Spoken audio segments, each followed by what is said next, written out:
பத்திரிகையாளர் திரு பிரியன் நம்மோடு இணைந்திருக்கிறார். அவரோட பேசலாம். வணக்கம் சார். வணக்கம். இஃப்தார் நோன்பு திறப்பு நிகழ்ச்சியில விஜய் பங்கேற்று இருக்கிறார். இப்போ இந்த நிகழ்வு அப்படிங்கறத எப்படி பார்க்கலாம்?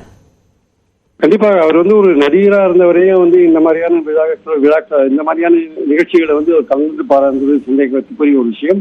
ஆனா ஒரு கட்சி ஆரம்பிச்சு இந்த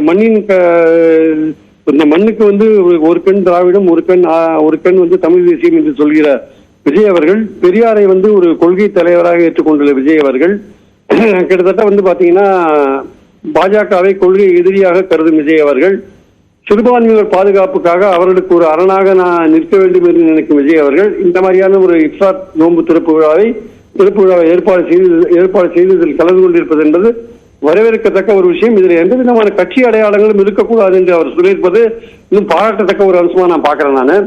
ஆனா இந்த இஃப்தார் நோன்பு ஏற்பாடு நிகழ்ச்சிகளை மட்டும் கலந்து கொள்ளாமல் இஸ்லாமியர்களுக்கு இந்த தேசத்துல உண்மையாகவே என்னென்ன பிரச்சனைகள் இருக்கு, அவர்கள் சிஏஏ மூலமாக என்ன பிரச்சனைகள் சந்திக்க போறாங்க, மாட்டு இறைச்சி வச்சிருக்கிற இஸ்லாமியர்களுக்கு என்ன மாதிரியான ஆபத்துக்கள் இங்க வந்திருக்கு, ஸோ வக்ஃபோர்டு பில்னால முஸ்லீம் அமைப்புகளுக்கு என்ன ஒரு பிரச்சனை வந்திருக்கு, ஸோ இஸ்லாமியர்களுடைய உண்மையான பிரச்சனைகளை அட்ரஸ் பண்ணக்கூடிய விஷயத்தை விஜய் கவனிக்க வேண்டும் என்பது என் கருத்து.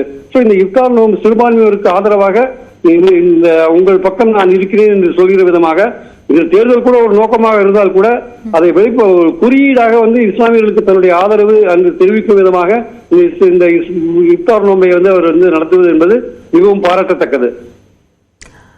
தேர்தல் குறியீடு அப்படின்னா அந்த வாக்கு சதவீதத்தை சேஃப்கார்ட் பண்றதுக்கான ஒரு விஷயமா பார்க்கலாமா, அல்லது ஏற்கனவே இங்க இருக்கக்கூடிய அந்த சகோதரத்துவத்துக்கான ஒரு நிகழ்வு அப்படின்னு புரிஞ்சு கொள்ளப்படுமா?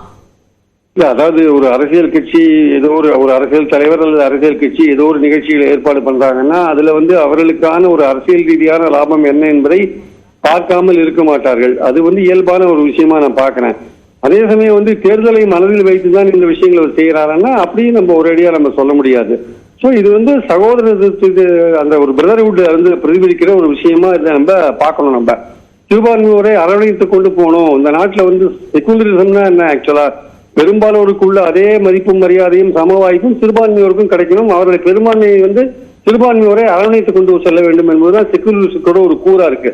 அதன் அடிப்படையில் சிறுபான்மையோரை அரவணைத்துக் கொள்ளும் ஒரு நிகழ்வுல விஜய் கலந்து கொள்வது என்பது நிச்சயமாக பாராட்டத்தக்கது, வரவேற்கத்தக்கது.